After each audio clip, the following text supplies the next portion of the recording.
So in this process, there's three things you could do. You could do all of them. You can choose to do a few of them. So you can choose to have chat. We have a messenger function, so you can speak with each of the representatives from those suppliers. You can send an inquiry. So this is a bit more formal, where you're sending a formal request of this is what I want, these are the details, etc. And the last one is a new feature we developed and rolled out recently called RFQ request for quotation. So you can send a request and wait for multiple suppliers to kind of answer your bid. I would say that these three options are ordered in the order of how finalized or how confident you are with your requirements. So if you're still kind of in the initial phase, you aren't super sure about like what exactly you should ask for or what's the must-have, what's the nice-to-have, then maybe starting with just some chat to understand the general industry and landscape.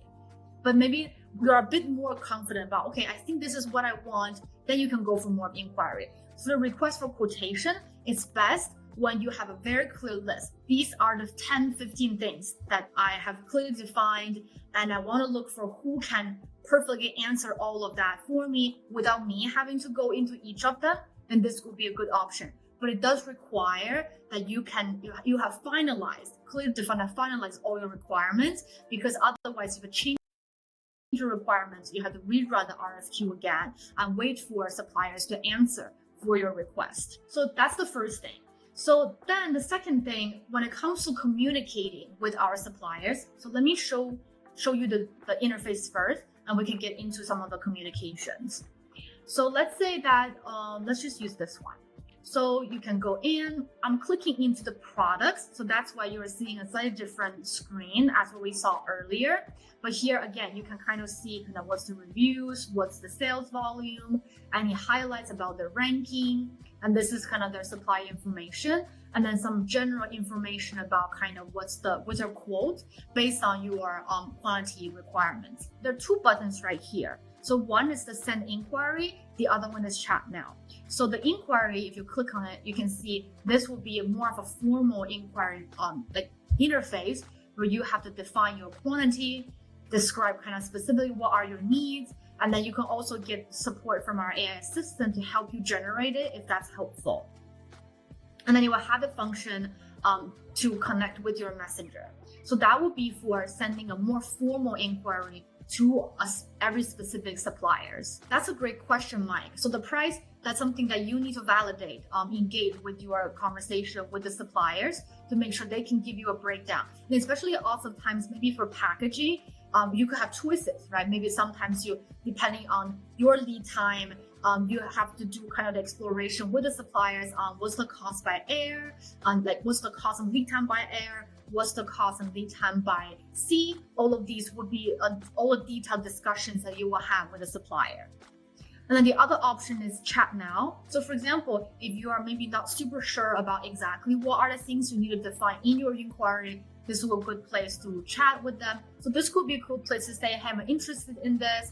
What are some of the typical shipping options, including their kind of like lead time or MOQ requirements, things like that. So this would be a really good place to ask those ad hoc questions to help you fine tune your inquiry. And then the very last function I just want to quickly show is the RFQ.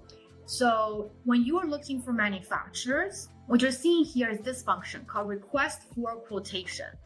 So what this means is that you are gonna share your request publicly to the suppliers. You're gonna define kind of what you're looking for, maybe upload some files. You can get support from AI to draft that.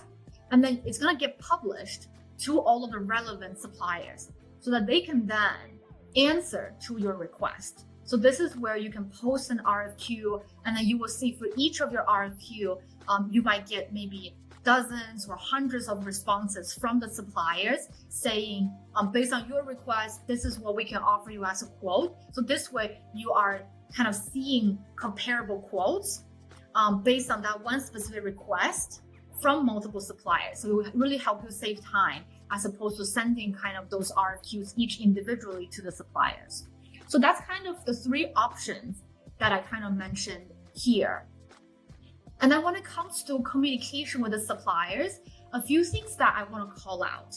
So usually you will have a first initial outreach, and then you may have a few rounds. So don't think of negotiation or your communication, especially if you're in the chat function, as just a one-stop shop, right? There's multiple layers of communication or different steps in the way.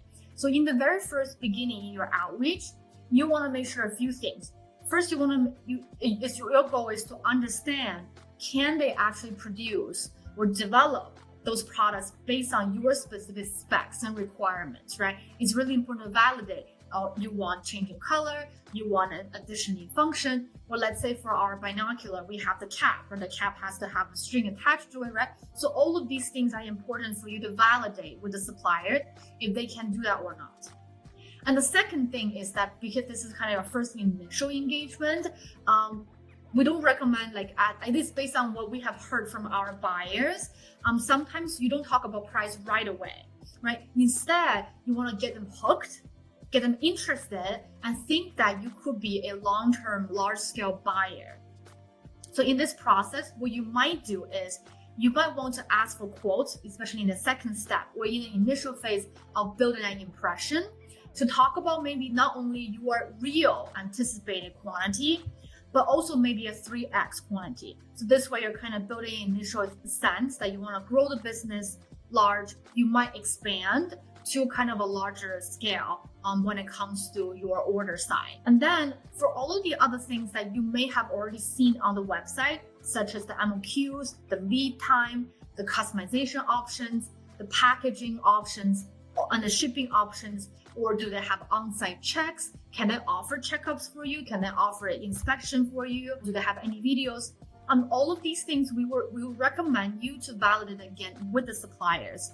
On the one hand, it's a triple check, but also it's a really good way for you to assess, okay, is this someone easy to work with? Are they willing to engage with you?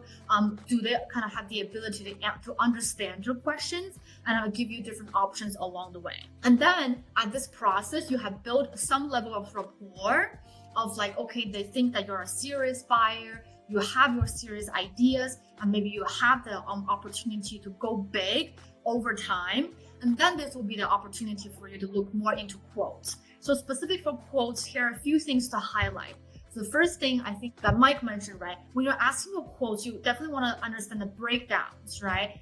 Especially maybe there are cases where you're sourcing for different components. That what's the kind of cost for each component? What's the lead time for each of them? And also maybe what are the shipping options? What are the packaging options? Do you have a choice to choose for each of them? What are the costs? And they also want to make sure you get a price per unit.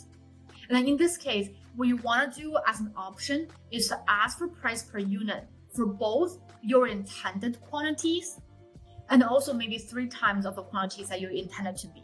On the one hand is to help build that image or impression that you are serious, you do want to scale, but also you can kind of get a sense of what the upper limits from the suppliers would be about how low it could get in terms of the price per unit, or what is that kind of the lead time could get when you get to a larger scale of an order. The other thing you can do in this process is once you get multiple quotes from different competitors, you can always kind of use those as negotiation references to see if they are willing to match or even offer you a lower kind of options. So those are some of the common tips that we have learned from our buyers. But I think the key theme here is you always want to negotiate. On the one hand is because that those suppliers are always looking for long-term buyers and partnerships, right? And also maybe depending on your specific customization or needs, the answers would be different. So this is a process that does get time consuming when you're engaging with them, when you're learning from. So in this process, one thing that we have also developed as a way to maybe further help you make some of the assessment is the compare option. So this one doesn't go into all the details, but it does allow you. So for example, when you're going to different products from different suppliers, you have the ability to add things into your comparison set.